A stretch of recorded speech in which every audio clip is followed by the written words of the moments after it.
Channel वाल्यानं कृपा करून camera on ठेवून खाली बसला।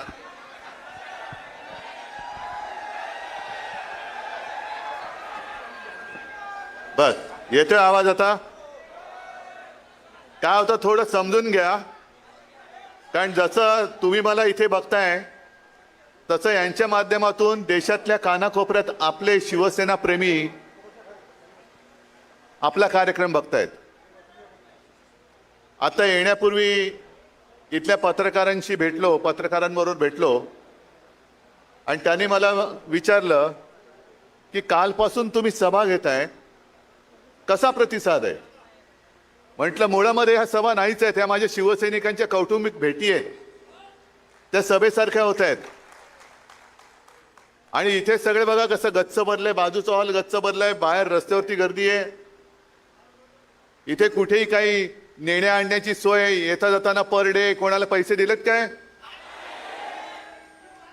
हे सगळे सगळे शिवसेना प्रमुखांनी मला दिलेले जीवाभावाचे माझे सोबती आहेत। इथे खुर्च्यांशिवाय मला नाही वाटत कोणती गोष्ट भाड्याने आणली असेल, पण या खुर्च्या सुद्धा, ज्या खुर्च्यांवर सगळे बसलेत ती सुद्धा आपली हक्काची माणसं आहेत। कोणाला कसा मात चढला असेल, तो एका शब्दात कसा उतरवायचा आहे ते संजय राऊत यांनी दाखवलं। किती मारशील माजून माजून, एक शब्द पुरेसा आहे, तुझं सगळं कोलमडून पडतं। आज बऱ्याच दिवसानंतर परभणीत आलोय।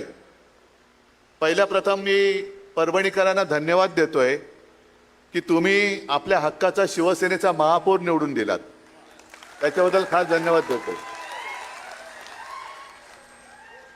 जनतेची सेवा करणारा एक कार्यकर्ता तुम्ही निवडून दिलात। आता त्याच्याही वरनं माझ्यावरती टीका झाली, याने म्हणे बाळासाहेबांचे विचार सोडले। का सोडले? की म्हणे महापौर मुसलमान आहे। असेल, पण तो आमचा आहे, त्याला शिवसेनेची उमेदवारी घेऊन शिवसैनिक म्हणून तो लढलेला आहे। बरं, ज्यांनी माझ्यावर टीका केली की यांनी म्हणे मुस्लिम महापौर दिला, बाळासाहेबांचे विचार सोडले, मग त्या गदड्यांना विचारायचं, तुम्ही कालच्या विधान परिषदेमध्ये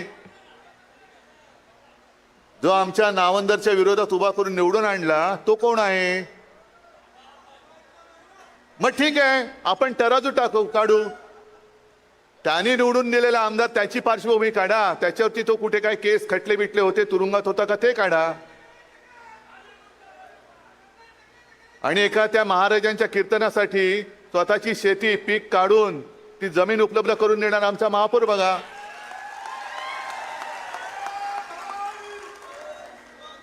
पण किती दिवस चालणार? म्हणजे आपण जरा कुठे काय केलं की बाळासाहेबांचे विचार सोडले, पण तुम्ही शिवसैनिकांशी आणि शिवसेनेशी गद्दारी केली, हा बाळासाहेबांच्या विचारांचा तुम्ही घात केलेला। मला तोही क्षण आठवतोय। मी विधानसभेला सुद्धा प्रचाराला आलो होतो आणि लोकसभेला सुद्धा आलो होतो। लोकसभेला तो स्टेडियम पूर्ण भरला होता। ते राहुल, ती सभा एक आपल्याला परत घ्यायची, त्याच स्टेडियम मध्ये घ्यायचे।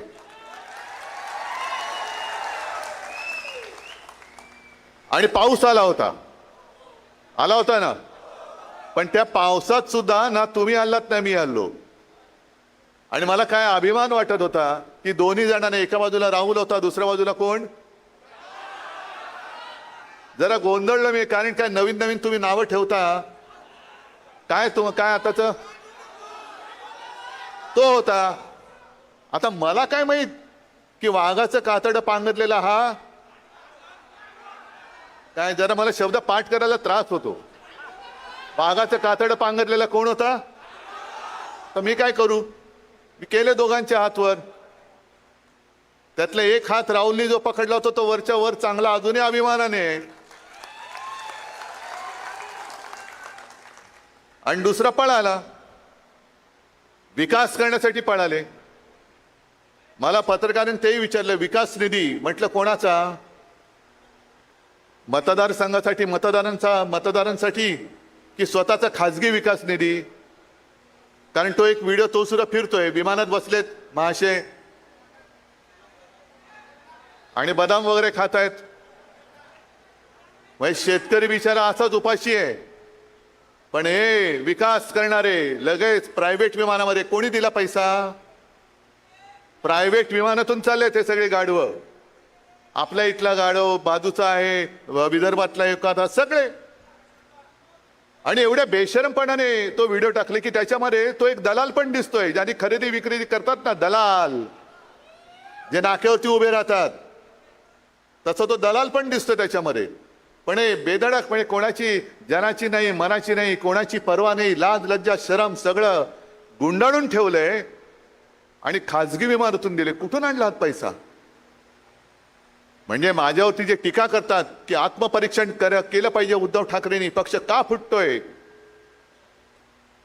खरंच आत्मपरीक्षण केलं पाहिजे, पण एकट्या उद्धव ठाकरेंनी नाही, आत्मपरीक्षण सगळ्यांनी केलं पाहिजे. ममता बॅनर्जी पासून सगळ्यांनी केलं पाहिजे. आणि त्याही पेक्षा टीकाकारांनी केलं पाहिजे की आमच्या पक्षफुटीचा जो पक्षफुटीची केस 4-4 वर्ष सुप्रीम कोर्टामध्ये अजून प्रलंबित आहे, का आत्मपरीक्षण केलं जात नाही? का ती केस प्रलंबित आहे?